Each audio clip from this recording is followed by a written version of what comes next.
Guardians of the Galaxy ने अपना नया ठिकाना नोवेयर पर बना लिया था। वो लोग अपने हॉलिडे स्पेशल वाले पार्ट में यहाँ आ गए थे। उस समय उन्होंने द कलेक्टर से ये ग्रह ले लिया था और पीटर को यही पता चलता है कि मेंटिस उसकी सौतेली बहन है। वास्तव में नोवेयर ग्रह एक प्राचीन अंतरिक्ष जीव का कटा हुआ सिर होता है, जिसके अंदर बहुमूल्य पदार्थ हैं, जिसको अलग अलग जगह से आए लोगों ने खुदाई करके निकालना शुरू कर दिया था। इसीलिए इसको खदानों की बस्ती भी कहा जाता है। यहाँ पर रॉकेट बहुत उदास रहने लगता है। कोई बात उसको अंदर ही अंदर खाए जा रही थी। ऊपर से गमोरा के मरने के गम में पीटर दिन रात शराब पीने लगता है, जिसकी वजह से वो एक दिन बेहोश हो जाता है। तो नेबुला उसे उठाकर उसके कमरे में लिटा देती है। यहाँ पर पीटर, रॉकेट, नेबुला, ड्रैक्स और मेंटिस के साथ टीम में 2 नए सदस्य जुड़ते हैं। एक कैनाइन कैस्मोनोट द स्पेस डॉग, जिसको 1950 के दशक में सोवियत संघ ने स्पेस में छोड़ दिया था और लंबे समय में स्पेस में रहने की वजह से उसमें टेलीकिनेसिस की शक्तियां आ गई थी, जिसकी वजह से वो अपने दिमाग की ताकत से ही किसी भी चीज को उठा और चला सकता है। और दूसरा सदस्य है क्रैगलिन, जो पहले अंतरिक्ष लुटेरे योंडू का साथी था। उसको गार्डियंस ऑफ द गैलेक्सी के पार्ट 2 में योंडू के मरने के बाद योंडू का टेलीकिनेटिक तीर और उसको कंट्रोल करने वाला फिन पीटर ने उसको दे दिया था। अब यहाँ क्रैगलिन सबके सामने उस तीर को कंट्रोल करके निशाना लगाने की कोशिश करता है, पर गलती से वो तीर नेबुला को लग जाता है। क्रैगलिन एक लंबे समय से उस तीर पर कंट्रोल करने की कोशिश कर रहा है, लेकिन वो अभी तक कामयाब नहीं हो पाया था और निशाना ना लगा पाने की चिढ़ से वो कॉस्मो को चैलेंज करता है। कॉस्मो तुरंत अपनी टेलीकिनेसिस की ताकत से एक पत्थर को उठाकर सारे निशाने एक ही बार में एकदम सटीक लगाता है, जिसकी वजह से क्रैगलिन चिढ़कर उसे बैड डॉग बोलता है और ये शब्द कॉस्मो को पसंद नहीं होता। फिर सभी गार्डियंस जब एक साथ नाश्ता करते हैं तो क्रैगलिन उनसे कहता है गमोरा के मरने के गम में पीटर की ये हालत हो गई है। तभी नेबुला उससे कहती है कि वो मरी नहीं है, क्योंकि जिसको थैनोस ने मारा था वो भविष्य की गमोरा थी और जो गमोरा यहाँ है उसको बस पिछले कुछ सालों की बातें याद नहीं है। इधर रॉकेट उदास से अपने कमरे में एक मैकेनिकल स्वैपिंग की को देखता है और जैसे ही उसको अपनी जेब में रखता है तभी कोई बहुत तेजी से उससे टकराता हुआ नोवेयर पर आ जाता है और वो और कोई नहीं, सॉवरेन लोगों की नेता और गोल्डन हाई प्रीस्टेस आयशा का बायोलॉजिकल बेटा एडम होता है। इसको गार्डियंस ऑफ द गैलेक्सी के पार्ट 2 के एंड क्रेडिट सीन में आयशा ने ही सिर्फ अपना बदला लेने के लिए एक हथियार के तौर पर बनाया था। तभी रॉकेट उसके हाथ से निकलकर भाग जाता है। फिर एक के बाद एक गार्डियंस उससे लड़ते हैं। क्रैगलिन भी अपने तीर से उस पर चुपचाप हमला करता है, पर वो फिर भी कामयाब नहीं हो पाता। इसी बीच वारलॉर्ड रॉकेट को घायल कर देता है। उसके बाद वारलॉर्ड ड्रैक्स को बहुत मारता है। तभी नेबुला उसकी छाती में तलवार घुसा देती है। वारलॉर्ड वहीं गिर जाता है। तभी उन्हें पता चलता है कि रॉकेट गंभीर रूप से घायल हो गया है। तो पीटर और मेंटिस उसके घाव को भरने की कोशिश करते हैं, पर उस प्रक्रिया से रॉकेट और ज्यादा तड़पने लगता है। फिर वो उसकी बॉडी को स्कैन करने के लिए शिप पर ले जाते हैं। स्कैन करने पर पता चलता है रॉकेट को बनाने वाले ने उसके दिल पर एक किल स्विच लगा रखा है। फिर नेबुला सबको बताती है अगर इस किल स्विच को बंद करे बिना इसका इलाज या इसके शरीर से छेड़छाड़ की तो ये रॉकेट को मार देगा, और कहती है और शायद इस हमला करने वाले को भी उसी ने रॉकेट को लाने भेजा है जिसने रॉकेट को बनाया है। इसी बीच वारलॉर्ड घायल हालत में वहाँ से उड़ जाता है। इधर रॉकेट के जहन में वो तस्वीरें उभरने लगती हैं, जिसकी वजह से वो परेशान और उदास था। वो तस्वीरें उसको बनाने वाले हाई इवोल्यूशनरी उच्च विकासवादी की थी, जिन्होंने उसके बेबी रकून होने के समय उस पर एक्सपेरिमेंट करके उसे पिंजरे में डाल दिया था। वहाँ उसका नाम 89P13 था। छोटा सा रॉकेट डर से कांप रहा था। उसी के पिंजरे में उसे एक सी लॉयन, एक ऊदबिलाव और एक खरगोश मिलते हैं। हाई इवोल्यूशनरी ने उन पर भी एक्सपेरिमेंट करके उन्हें वहीं बंद कर रखा था।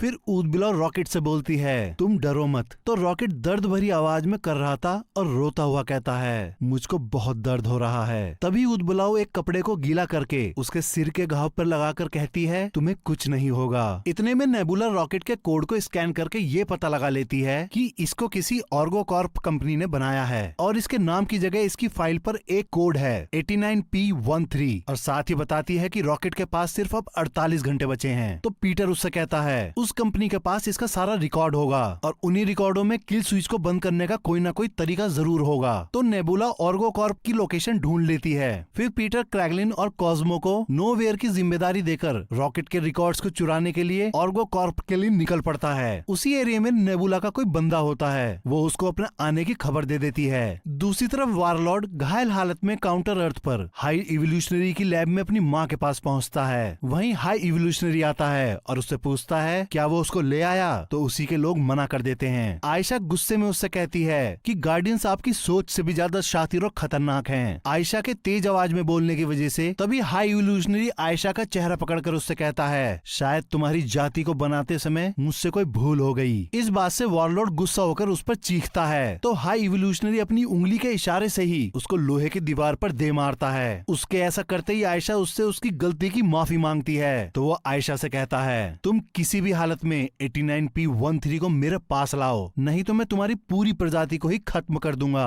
और वहाँ से चला जाता है। इधर गार्डियंस ऑर्गोकॉप के हेडक्वार्टर ऑर्गोस्कोप ग्रह पर पहुँच जाते हैं। ये ग्रह जीवित कोशिकाओं का बना हुआ था, इसलिए ये पूरा ग्रह मांस का बना होता है। नेबुला उनको बताती है ये ग्रह 3 सेफ्टी शील्ड से घिरा हुआ है, तो पीटर तीनों शील्ड्स को भेद देता है। उसके तीसरे शील्ड को पार करते ही रेवेजर्स, जिनको अंतरिक्ष के लुटेरे कहते हैं, वो उनके शिप में घुसकर उस पर कब्जा करने लगते हैं। तभी नेबुला उनके सरदार को बताती है, हमने पहले से ही गमोरा से मिलने का समय ले रखा है। गमोरा का नाम सुनते ही पीटर चौंक जाता है। गमोरा उसके सामने आती है। पीटर की आंखें फटी की फटी रह जाती हैं। फिर उनका सरदार उनको बताता है कि यूनिफॉर्म पहनकर ही वहाँ जाना, और उनको वो यूनिफॉर्म देता है। फिर उनको बताता है तुम लोगों को चोरी छुपे अंदर पहुँचना होगा। अंदर जाकर गमोरा तुमको रिकॉर्ड रूम तक ले जाएगी। इधर पीटर गमोरा से चुपचाप बात करने की कोशिश करता है, पर गमोरा उसको पहचानने से इनकार कर देती है। इधर रॉकेट के जहन में लगातार अपनी पुरानी यादें ही घूम रही होती हैं, जहाँ वो थोड़ा सा बड़ा हो गया है और अपने दोस्तों के साथ बहुत खुश है। वो तीनों उसके सच्चे दोस्त बन चुके थे। फिर हाई इवोल्यूशनरी रॉकेट के दिमाग का टेस्ट करने के लिए उसको कुछ सवाल देता है, जिसको रॉकेट बहुत जल्दी सुलझा देता है। हाई इवोल्यूशनरी उसके तेज दिमाग से बहुत प्रभावित होता है और फिर उसको अपनी लैब में लेके जाता है और वहाँ उसे बताता है, मेरा सिर्फ एक लक्ष्य है, हमारे बेहतर समाज के लिए बेहतरीन प्रजातियां बनाना, जैसे कि तुम जैसे साधारण जीवों को असाधारण बनाना। इसलिए तुम्हारे बाद में जितने भी जीवों के साथ एक्सपेरिमेंट होगा, अब मैं उन्हें नई टेक्नोलॉजी की मदद से किसी भी जीव के अंदर लाखों वर्षों का बदलाव कुछ ही सेकंड्स में ला सकता हूँ। और उसके सामने एक चैम्बर में कछुआ रखकर उसे ऑन करवा देता है। कुछ ही सेकंड्स में वो विशाल कछुआ बन जाता है, जैसे निंजा टर्टल्स होते हैं, पर साथ ही उसमें बहुत ज्यादा गुस्सा भी भर जाता है, जिसकी वजह हाई इवोल्यूशनरी समझ नहीं पाता, क्योंकि वो सिर्फ शांत जीव चाहता था और वो समझ ही नहीं पा रहा था कि आखिर गलती कहाँ हो रही है। एक्सपेरिमेंट नाकाम होने की वजह से वो उस जीव को जला देता है। तभी रॉकेट उसको बताता है उसकी मशीन एक केमिकल को कम बना रही है, जो इसके दिमाग में जाकर और केमिकलों के साथ रिएक्शन करके एसिड बना रहा है। इसी वजह से कछुए को गुस्सा आ रहा है। हाई इवोल्यूशनरी और उसके लोग बड़ी हैरानी से रॉकेट की तरफ देखते हैं। इधर गार्डियन स्पेस सूट पहनकर ऑर्गोस्कोप की सतह पर उतर जाते हैं। नेबुला अपने लेजर की मदद से उसकी सतह से मांस का हिस्सा हटा देती है और फिर सभी वहाँ से अंदर एंटर कर जाते हैं। पर कॉर्पोरेशन वालों को कुछ शक हो जाता है, तो वो उस रूम में सिक्योरिटी गार्ड भेजते हैं। गार्डियंस जल्दी से अपना स्पेस सूट उतार देते हैं और वहीं लॉकर में छुपा देते हैं। तभी अचानक गार्ड्स उनके रूम में आ जाते हैं, तो पीटर और मैंटिस उन पर अचानक से रूम में आने की वजह से गुस्सा करते हैं। गार्ड्स को लगता है कि वो कॉर्पोरेशन के ही लोग हैं, तो वो वहाँ से चले जाते हैं। अब टीम 2 हिस्सों में बट जाती है। गमोरा, पीटर और नेबुला रिकॉर्ड रूम की तरफ जाते हैं। ड्रैग्स और मैंटिस नीचे जाकर अपने स्पेसशिप को अंदर लाने का रास्ता ढूंढते हैं, लेकिन कॉर्पोरेशन के लोग उन दोनों अजनबियों को पहचान कर अपने सिक्योरिटी गार्ड्स को खबर कर देते हैं। इधर पीटर रिकॉर्ड रूम में मैनेजर को पटाने की कोशिश करता है, पर काफी देर तक कामयाब न होने की वजह से गमोरा वहां आकर उस मैनेजर पर गन तान देती है। तो वो मैनेजर जल्दी से जीवों पर हुए एक्सपेरिमेंट का सारा डेटा चेक करती है। मैनेजर उनको 89P13 का सारा डेटा दे देती है। तभी सिक्योरिटी अलार्म बज उठता है और उन सभी लोगों को वहाँ गार्ड्स घेर लेते हैं। ड्रैग्स और मैंटिस उनसे लड़ने लगते हैं, लेकिन गमोरा मैनेजर को ही बंधक बनाकर वहाँ से निकलने लगती है। इतने में नेबुला ग्रूट को वहाँ शिप लाने को कहती है और उन लोगों के नीचे आते ही वो लोग भी सबसे लड़ने लगते हैं, पर गार्डियंस वहाँ फंस जाते हैं। तो पीटर उस मैनेजर से रिक्वेस्ट करता है कि उसको कैसे भी करके उनके सिक्योरिटी गार्ड्स के सूट का कंट्रोल दे दे, क्योंकि वो यहाँ से निकलकर अपने दोस्त की जिंदगी बचाना चाहता है। इतने में गार्ड्स ताबड़तोड़ फायरिंग शुरू कर देते हैं। मैनेजर पीटर की आंखों में वो सच्चाई देखकर उसको एक्सेस दे देती है। पीटर जल्दी से गार्ड्स के सूट के जेट पैक्स को हैक कर लेता है, जिसकी वजह से वो गार्ड्स के कंट्रोल से बाहर हो जाते हैं। इतने में ग्रूट शिप अंदर ले आता है और वो लोग वहाँ से निकल जाते हैं। फिर रॉकेट को वो बात याद आती है जब उसने और उसके दोस्तों ने अपने नाम रखे थे। ऊदबिलाव ने लायला, सी लोयल ने टिप्स और खरगोश ने फ्लोर। और क्योंकि रॉकेट को हमेशा से ही आसमान में उड़ना था, इसीलिए वो अपना नाम रॉकेट रखता है। और वो अपने दोस्तों से कहता है, एक दिन मैं उड़ने वाली मशीन बनाऊंगा और अपने साथ तुम तीनों को उस नीले आसमान के पार ले जाऊंगा। उसकी बात सुनकर सब खुश होते हैं। अब नेबुला रॉकेट की मेन फाइल को एक्सेस करती है, तो उन लोगों को पता चलता है कि रॉकेट के बचपन में ही उसको बनाने वालों ने दरिंदगी की सारी हदें पार कर दी थी। उन्होंने उस समय उसे बिना बेहोश किए ही उसका ऑपरेशन किया था, जिसको देखकर सभी गार्डियंस दर्द से तड़प उठते हैं और सभी की आंखें नम हो जाती हैं। फिर पीटर पीटर हिम्मत करके नेबुला से पूछता है, क्या पासवर्ड मिला? नेबुला बताती है, नहीं, किसी ने आज ही इसकी कोई बड़ी फाइल डिलीट कर दी है। फिर उनको फाइल डिलीट करने वाले की फोटो दिखाई देती है। वो रिकॉर्डर थील था। अब उनको पता चलता है कि ये हाई इवोल्यूशनरी का चमचा है। तभी ग्रूट उनसे कुछ कहता है, जिसको नेबुला एक्सप्लेन करती है और कहती है, ग्रूट कह रहा है थील के सिर पर जो डिवाइस लगा है शायद पासवर्ड उसमें अभी भी स्टोर हो। तो पीटर थील को ढूंढने के लिए हाई इवोल्यूशनरी की लोकेशन का पता मैंटिस से निकलवाता है। अब उनके पास उसकी लोकेशन होती है। तो गमोरा पीटर को समझाती है कि हाई इवोल्यूशनरी कोई बच्चा नहीं है, वो तुम सबसे हजारों गुना ताकतवर है। उसने न जाने कितनी प्रजातियों को बनाया है, उसको लोग भगवान मानते हैं। लेकिन पीटर और उसकी टीम उसकी एक नहीं सुनती। इधर ऑर्गो कॉर्प में गार्ड एक लुटेरे को पकड़ लेता है। आयशा वहाँ आकर उससे गमोरा के बारे में पूछती है, लेकिन वो उसको कुछ नहीं बताता। तो वो अपने बेटे से उसका मुंह खुलवाने को कहती है। वारलॉर्ड अपनी माँ का आदेश पाते ही उस पर अपनी ऊर्जा का एक छोटा सा हिस्सा मारता है, पर उस हमले की वजह से लुटेरा भुन के हड्डी के ढांचे में बदल जाता है, जिसकी वजह से आयशा उस पर गुस्सा करती है। लेकिन तभी लुटेरे के रिसीवर पर गमोरा का संदेश आता है कि वो लोग उसको लेने आ जाएं। आयशा उससे लुटेरा बनकर बात करती है और गमोरा से उसकी लोकेशन मांगती है। गमोरा उसको शिप की लोकेशन सेंड कर देती है। शिप पर अचानक रॉकेट तड़पने लगता है। उसको फिर से एक पुरानी याद परेशान करने लगती है। जब हाई इवोल्यूशनरी रॉकेट को पागलों की तरह ढूंढता हुआ उसके पिंजरे पे आता है, लेकिन दिन रात लगातार काम करने की वजह से उसकी तबीयत खराब हो जाती है। वो फिर भी रॉकेट को लेकर वापस अपनी लैब में आता है और उसके सामने एक कैंगरू, बंदर और खरगोश को अलग अलग मशीनों में रखकर उनको ऑन कर देता है। पल भर में वो विकसित होकर बड़े हो जाते हैं, पर इस बार इनमें कोई गुस्सा नहीं होता। पर हाई इवोल्यूशनरी इस बात से उखड़ जाता है कि इसका हल रॉकेट ने कैसे निकाला, क्योंकि वो उसको खुद नहीं कर पाया। रॉकेट उसका ये रूप देखकर डर जाता है। फिर हाई इवोल्यूशनरी रॉकेट को बताता है, अब ये प्रजातियां मेरी नई दुनिया में जाने के लिए तैयार हैं। तभी रॉकेट उससे पूछता है, क्या हम नई दुनिया में जाने के लिए तैयार हैं? तो हाई इवोल्यूशनरी उसका मजाक बनाता हुआ उससे कहता है, तुम्हारा बैच 89 कभी भी नई दुनिया में जाने के लिए नहीं बना था। तुम सिर्फ मेरा एक तुच्छ सा एक्सपेरिमेंट हो, लेकिन मुझको अभी भी तुम्हारे दिमाग को समझना है। तो वो अपने आदमियों से कहता है कि सुबह इसकी सर्जरी करके इसका दिमाग निकाल लो और बाकी बचे इसके सारे बैच को खत्म कर दो, वो मेरे किसी काम के नहीं है। इधर नेबुला रॉकेट को इंजेक्शन देकर सुला देती है। अब वो लोग पहुंचते हैं काउंटर अर्थ, जो कि हाई इवोल्यूशनरी का ठिकाना था। पीटर जब उस ग्रह पर आता है तो वो इस ग्रह को पृथ्वी की एक सटीक कॉपी देखकर हैरान हो जाता है। वो वहाँ की कॉलोनी पर उतरता है। वहाँ के रहने वाले लोग कोई आम इंसान नहीं बल्कि जानवरों के विकसित रूप होते हैं। वो लोग गार्डियन से लड़ने लगते हैं तो ग्रूट उनको डराकर भगा देता है, पर भागने की वजह से एक नागरिक को चोट लग जाती है और वो वहीं गिर जाती है। पीटर उसको संभालता है। वो उसको अपने घर ले आती है। वहाँ आकर पीटर उससे बात करने की कोशिश करता है, पर वो कुछ नहीं समझ पाती। तो पीटर रिकॉर्डर थील का एक फोटो बनाता है। वो तुरंत उसे देखकर समझ जाती है और उसको अपनी खिड़की से हाई इवोल्यूशनरी की लैब दिखाती है। फिर पीटर वहाँ पहुँचने के लिए उनसे उनकी कार मांगता है। वो ड्रैक्स और मैंटिस को रॉकेट के पास छोड़कर अपनी बंदूकें ग्रूट को देकर नेबुला और उसके साथ लैब की तरफ निकल पड़ता है। इधर शिप को ट्रैक करती हुई आयशा भी अपने बेटे के साथ काउंटर अर्थ पे आ जाती है। पीटर और उसके दोस्त लैब की तरफ जाते जाते देखते हैं कि इस सभ्य समाज के लोग गरीब हैं, बच्चे ड्रग्स ले रहे हैं और कुछ बुरी तरह से लड़ रहे हैं। फिर वो लैब के गेट पर पहुंच जाते हैं। वहाँ उसके गार्ड्स नेबुला को रोक देते हैं क्योंकि वो एक हथियार थी।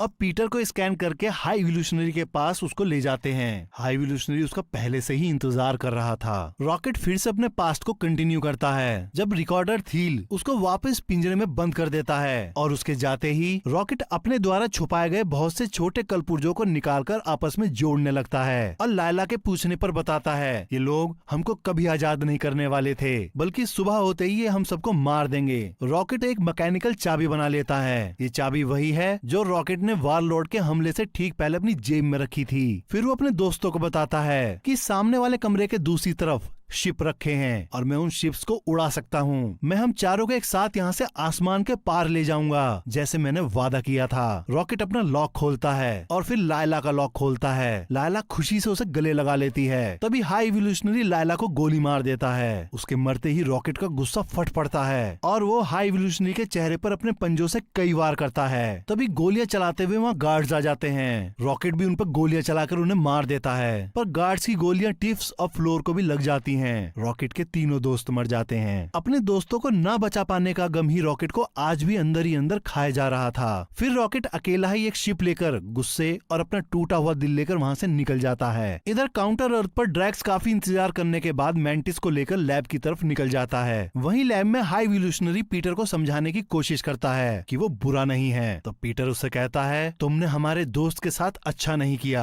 तो हाई इवोल्यूशनरी उसको बताता है मैंने ये सब एक परफेक्ट दुनिया बनाने के लिए किया है। इसी बीच हाई इवोल्यूशनरी का फाइटर पिग पीटर के शिप में घुसकर रॉकेट को उठाकर ले जाने लगता है, पर गमोरा उसे रोक देती है। तो फाइटर पिग रॉकेट को वहीं छोड़कर गमोरा को टक्कर मारकर गिरा देता है। इधर पीटर हाई इवोल्यूशनरी से कहता है परफेक्ट दुनिया में कोई लड़ता नहीं है और ना ही कोई बच्चों को ड्रग्स बेचता है। हाई इवोल्यूशनरी उसकी बात सुनकर उदास होकर उससे कहता है हाँ बात तो सही है, इसीलिए मैं इस ग्रह को वैसे ही तबाह करूंगा जैसे मैंने पहले कई बार किया है और इसका फिर से निर्माण करूंगा। तभी फाइटर पिग रिकॉर्डर को संदेश देता है कि 89P13 उसके कब्जे में है और वो उसको लेकर आ रहा है। तभी हाई इवोल्यूशनरी अपनी लैब को ही लॉन्च करवा देता है। इधर गमोरा फिर से फाइटर पिग को रोकने की कोशिश करती है, पर वो जैसे ही गमोरा को मारने वाला होता है तभी वारलॉर्ड वहाँ आकर फाइटर पिग से कहता है मुझको अपनी नस्ल बचानी है, इसलिए रॉकेट मुझे दे दो। लेकिन जैसे ही पिग उस पर हमला करने वाला होता है वारलॉर्ड उसका सिर ही उखाड़ देता है। इतने में गमोरा रॉकेट को लेकर वहाँ से निकल जाती है। हाई इवोल्यूशनरी काउंटर अर्थ को तबाह करने के लिए उसका सेल्फ डिस्ट्रैक्शन मोड ऑन कर देता है, जिससे वहाँ जैसे प्रलय सी आ जाती है। वो सब देख के गमोरा वापस शिप पर आती है, पर वारलॉक को अपनी माँ का ख्याल आता है तो जल्दी से अपने शिप की तरफ उड़ जाता है, लेकिन वो अपनी माँ आयशा को बचा नहीं पाता। तो फिर वो अपने पालतू जानवर को लेने वापस गमोरा के पास आता है, पर ज्यादा घायल होने की वजह से खुद ही बेहोश हो जाता है। इधर लैब के अंदर पीटर ग्रूट के अंदर छुपाए हुए हथियारों की मदद से वहाँ हमला कर देता है। वो दोनों वहाँ सबको मार देते हैं और पीटर रिकॉर्डर थील को लेकर लैब से कूद जाता है। हाई इवोल्यूशनरी के वापस आते ही ग्रूट भी वहाँ से कूद जाता है। हाई इवोल्यूशनरी उनको कुछ नहीं कहता क्योंकि उसको पता है जिस ग्रह पर वो कूदे हैं वो ग्रह कुछ ही पलों में खुद खत्म हो जाएगा। इधर नेबुला, ड्रैग्स और मैंटिस पीटर और ग्रूट को बचाने के लिए उल्टा लैब पर ही कूदकर चढ़ जाते हैं। नीचे कूदते हुए ग्रूट पीटर को पकड़ लेता है और अपने लकड़ी के पंख बनाकर उसे अच्छे से जमीन पर लैंड करा देता है, पर इसमें रिकॉर्डर थील मारा जाता है। तभी गमोरा वहाँ पीटर का शिप लेकर पहुँचती है। पीटर और ग्रूट शिप के नीचे आने से बाल बाल बचते हैं। इधर लैब के स्पेस में जाने की वजह से मैंटिस, ड्रैग्स और नेबुला को सांस लेने में तकलीफ होने लगती है, वो जमने लगते हैं। तभी ड्रैग्स लैब के दरवाजे को तोड़कर तीनों को अंदर ले आता है और जिस हिस्से में वो आए थे उसमें वो देखते हैं कि हाई इवोल्यूशनरी ने बहुत सारे बच्चों को कैद कर रखा था जिन पर वो एक्सपेरिमेंट कर चुका था और उनको नए ग्रह पर ले जा रहा था। इतनी ही देर में पीटर अपना शिप काउंटर अर्थ से बाहर निकाल लेता है। फिर वो जल्दी से गमोरा की मदद से रिकॉर्डर थील का डिवाइस रॉकेट से कनेक्ट करके उसके किल स्विच को बंद करने की प्रक्रिया शुरू कर देता है। तभी पहली बार रॉकेट अपनी यादों की जगह किसी अनजान दुनिया में आकर लायला से मिलता है। वो लायला को अपने सामने देखकर पछतावे की वजह से रोने लगता है। तभी असल जिंदगी में किल स्विच का डिकोडर स्लो पड़ जाता है। रॉकेट लायला से उसको ना बचा पाने के कारण रोता हुआ उससे माफी मांगता है। तो लायला उससे कहती है तुम उस बात को लेकर पछताओ मत, मैं तो यहाँ अपने दोस्तों के साथ हूँ। फिर उसको टिप्स और फ्लोर भी मिलते हैं। उन्हें देखकर रॉकेट लायला से पूछता है क्या मैं भी यहीं रह जाऊँ? तो लायला कहती है हाँ क्यों नहीं। इतना कहते ही रॉकेट एक चैन की सांस लेता है और वो पीटर के हाथों में अपना दम तोड़ देता है। उसके मरते ही पीटर तड़प उठता है, उसकी चीख दिलों को चीरती हुई निकल जाती है, लेकिन वो फिर भी हार नहीं मानता और रॉकेट के दिल को अपने हाथों से पंप करने लगता है। अब रॉकेट की आत्मा टिप्स और फ्लोर से मिलने के लिए आगे बढ़ती है। तभी लायला उसे रोक देती है और उससे कहती है तुम अभी यहाँ नहीं रह सकते क्योंकि तुम्हारा मकसद अभी पूरा नहीं हुआ है। तो रॉकेट उससे पूछता है कैसा मकसद? तो लायला उससे कहती है हम सबको बनाने वाले को ही रोकना तुम्हारा मकसद है। इतना कहकर लायला उसे गले लगाती है और उसके कान में कहती है ये कहानी हमेशा से तुम्हारी ही थी। इतना कहते ही रॉकेट की आत्मा वापस अपने शरीर में आ जाती है और रॉकेट जिंदा हो जाता है और किल स्विच का पासवर्ड अपना काम करके उसे बंद कर देता है। गमोरा जल्दी से मेडिकल बेल्ट उसकी छाती पर लगाकर उसको रिकवर कर देती है। सब रॉकेट को गले लगा लेते हैं। तभी नेबुला पीटर को कॉल करके बताती है कि वो उसको बचाने के लिए लैब पर चढ़ गई थी। फिर इस बात को लेकर उनके आपस में बहस हो जाती है। तभी रॉकेट बीच में बोल पड़ता है। नेबुला ये जानकर इमोशनल हो जाती है कि रॉकेट बच गया है। तभी हाई रिवोल्यूशनरी वहाँ आकर उन तीनों को बेहोश कर देता है। फिर वो पीटर से उसके दोस्तों की जिंदगी के बदले बदले रॉकेट को मांगता है और अपनी लोकेशन को उसको सेंड कर देता है। पीटर वही लोकेशन क्रैगलिन को भेजकर उसको भी वहीं आने के लिए कहता है। इधर हाई इवोल्यूशनरी की दूसरी रीडर उसको सलाह देती है कि अच्छा होगा अगर हम गार्डियन से लड़े बिना ही नए ग्रह पर चले जाएं। उसकी बात सुनकर हाई इवोल्यूशनरी भड़क जाता है और उससे कहता है अब तक मैंने लाखों प्रजातियां बनाई हैं, पर वही है जिसके दिमाग में चीजों को बनाने की शक्ति है, सिर्फ एक वही, इसलिए वो मुझे चाहिए। साथ ही वो नेबुला, मेंटिस और ड्रैक्स को कैद कर लेता है। अब पीटर हाई इवोल्यूशनरी के लैब की लोकेशन पर पहुंचता है और अपने शिप को 3 हिस्सों में कर लेता है। हाई इवोल्यूशनरी उनको देखकर खुश हो जाता है। तभी ठीक उनके पीछे क्रैगलिन पूरा का पूरा नोवेयर लेकर आ जाता है और अपनी तोप से लैब पर हमला कर देता है। हाई इवोल्यूशनरी गुस्से से अपने सबसे एडवांस सिपाहियों को एक्टिवेट करके उनके शिप और नोवेयर पर हमला करवा देता है। वो सिपाही नोवेयर की दीवार को फाड़कर उसके अंदर घुस जाते हैं। उसके बाद वो नेबुला, ड्रैग्स और मेंटिस को मारने के लिए अपने विशाल जीव एबेलिस्क उन पर छोड़ देता है। इधर वॉरलॉर्ड भी होश में आ जाता है। वो अपने आप को छुड़ाकर अपने पालतू जानवर को लेकर पीटर के शिप में घुस जाता है, जिसकी वजह से उनका शिप क्रैश हो जाता है। रॉकेट और ग्रूट भी वहाँ जाते हैं। इधर नोवेयर पे सैनिक तबाही मचा देते हैं, जिसको देखकर क्रैगलिन तीर निकालता है और अपने दिल और दिमाग को शांत करता है। तभी उसको योंडो की आत्मा दिखाई देती है, जो उसको खुद पर भरोसा करने का इशारा करती है। उसको देखकर क्रैगलिन इमोशनल हो जाता है और अपना तीर चलाता है। इस बार वो पलक झपकते ही सारे सैनिकों को मार देता है। फिर उसके बॉस को कॉस्मो अपनी शक्ति से दीवारों के बीच में भींचकर मार देता है। इधर मेंटिस अपनी शक्ति से एबेलिस्क को काबू में कर लेती है। अब हाई इवोल्यूशनरी का शिप तबाह होने लगता है, तो उसकी रिकॉर्डर उससे वहाँ से पीछे हटने को कहती है, पर वो नहीं मानता। तो रिकॉर्डर के साथ वहाँ मौजूद सभी लोग हाई इवोल्यूशनरी पर ही गन तान देते हैं। तभी हाई इवोल्यूशनरी अपने शरीर से एक विस्फोटक ऊर्जा निकालता है, जिसकी वजह से पूरा कंट्रोलर रूम उड़ जाता है और वहाँ मौजूद सारे लोग मर जाते हैं। फिर वो अपने सैनिकों को 89P13 को छोड़कर सबको मारने का आदेश दे देता है। अब सब गार्डियंस मिल जाते हैं। तभी रॉकेट को अपना पास्ट याद आता है। अब वो उस किस्से को खत्म करने की ठान लेता है। अब गार्डियंस की लड़ाई हाई इवोल्यूशनरी के लोगों से होने लगती है। फिर वो लोग बच्चों को बचाने लगते हैं। तभी ग्रूट के पीछे से वॉरलॉर्ड आ जाता है। वो जैसे ही अपनी पावर ऑन करता है, कमजोरी की वजह से खुद ही बेहोश हो जाता है। इधर नेबुला क्रैगन को दोनों शिप जोड़ने को कहती है, जिससे बच्चों को नोवेयर पर लाया जा सके। वो वैसा ही करता है। अब वो दोनों शिप अपनी जगह से हिले ना, तो कॉस्मो अपनी ताकत से उन दोनों शिप को चिपका देता है। ग्रूट वॉरलॉर्ड को भी बचा लाता है, तो वो बड़ी हैरानी से उससे पूछता है, मैं तो तुम्हारा दुश्मन हूँ, तुमने मुझे क्यों बचाया? तो ग्रूट कहता है, आई एम ग्रूट। तो ड्रैक्स उसको बताता है कि ग्रूट कह रहा है कि एक मौका सबको मिलना चाहिए। अब रॉकेट को छोड़कर सब लोग नोवेयर पर चढ़ जाते हैं। पीटर नेबुला से रॉकेट के बारे में पूछता है, तो वो मना कर देती है कि उसने नहीं देखा। इधर रॉकेट अपने पिंजरों के पास आता है। वहाँ उसको बेबी रकून्स मिलते हैं और यहीं उसे पता चलता है कि वो सच में एक रकून ही है। रॉकेट उन्हें देखकर इमोशनल हो जाता है और जैसे ही उनको आजाद कराता है, वो देखता है वहाँ और भी बहुत सारे जानवर हैं। तभी हाई इवोल्यूशनरी वहाँ कर रॉकेट पर हमला कर देता है और गुस्से में उस पर चिल्लाने लगता है। रॉकेट अपना एंटी ग्रेविटी बूट को ऑन कर देता है और नीचे आते ही उस पर गोली चला देता है। अब इससे पहले वो रॉकेट को मारता, सभी गार्डियंस वहाँ आकर हाई इवोल्यूशनरी को मारने लगते हैं। तभी गमोरा अपना चाकू उसके पेट में घुसा देती है और उसके चेहरे से उसका मास्क हटाती है। उसका चेहरा बद से बदतर होता है। ये रॉकेट के पंजे से हमला करने के कारण हुआ था, जब हाई इवोल्यूशनरी ने लायला को गोली मारी थी। अब रॉकेट उसको बिना मारे सबके साथ वहाँ से जानवरों को बचाकर नोवेयर पर ले जाता है। पीटर भी भागकर नोवेयर पर कूदने ही वाला होता है, तभी उसकी जेब से उसका वॉकमैन गिर जाता है। वो उसे वापस उठाने जाता है, लेकिन कॉस्मो ज्यादा देर शिप को जोड़े नहीं रख पाता और बेहोश हो जाता है, जिसकी वजह से शिप अलग अलग हो जाते हैं और पीटर नोवेयर तक नहीं पहुंच पाता और वो अंतरिक्ष में ही बिना स्पेस सूट के रह जाता है। मेंटिस उसे देखकर चीख पड़ती है। पीटर स्पेस में जमने लगता है, तो ग्रूट उसे पकड़ने की कोशिश करता है, पर उसके हाथ भी जम जाते हैं और पीटर का शरीर अंतरिक्ष के दबाव के कारण फूलने लगता है। उसका वॉकमैन उसके हाथ से छूटने लगता है। तभी वॉरलॉर्ड आकर उसको शिप पर वापस ले आता है और पीटर बच जाता है और सभी लोग पीटर के गले लग जाते हैं। वॉरलॉर्ड भी उनके गले लगता है, क्योंकि अब उसका भी अपना कोई नहीं बचा था। अब गमोरा जाते जाते पीटर से पूछती है, हमारी जोड़ी खूब रही होगी। इस पर पीटर की आंखें नम हो जाती हैं और वो कहता है, हाँ बहुत ही कमाल की जोड़ी थी। अब पीटर अपने साथियों को बुलाकर उनसे कहता है, मैं थोड़े समय अकेले रहकर खुद को समझना चाहता हूँ। फिर मैंटिस कहती है, मुझको भी वो करना है जो मेरा दिल करने को कहता है। उसके बाद नेबुला ड्रैक्स से कहती है, मुझे इन बच्चों को संभालने के लिए तुम्हारी जरूरत है, क्योंकि तुम डिस्ट्रॉयर नहीं बल्कि ड्रैक्स द डैडी हो। और कहती है कि मैं नोवेयर को एक घर बनाने तक ही सीमित रहना चाहती हूँ। अब वो सब रॉकेट को ही गार्डियंस ऑफ द गैलेक्सी का कैप्टन बना देते हैं। ग्रूट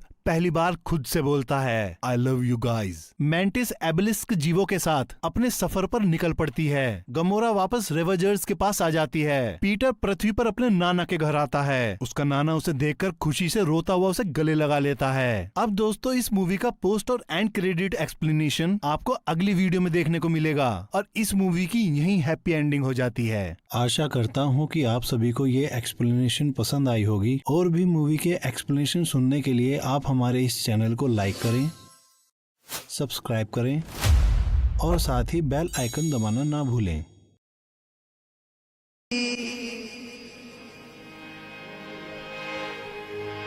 उत्ते निकलना दाना लिखया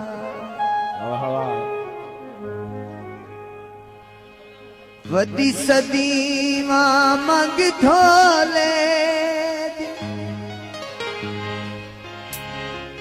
ना मुंदरी ते ता लिखया सोने दी मुंदरी उत्ते निकलना दाना लिखया सोने दी मुंदरी उत्ते मैं सईद दा ना लिखया वदी सदीवा मग धोले दी वदी सदीवा मग में पड़ा दी ना मुंदरी ते ता लिखया सोने दी मुंदरी उत्ते ने कहना ना लिखया।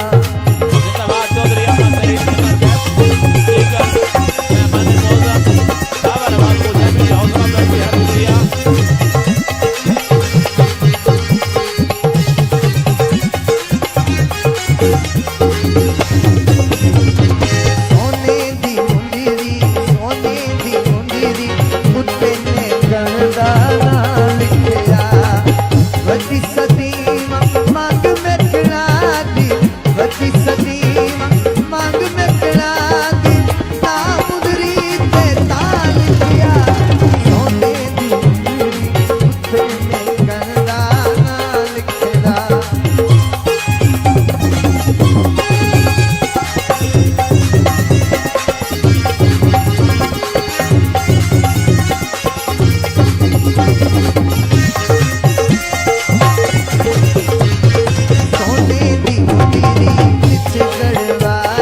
हौसला अफजाई।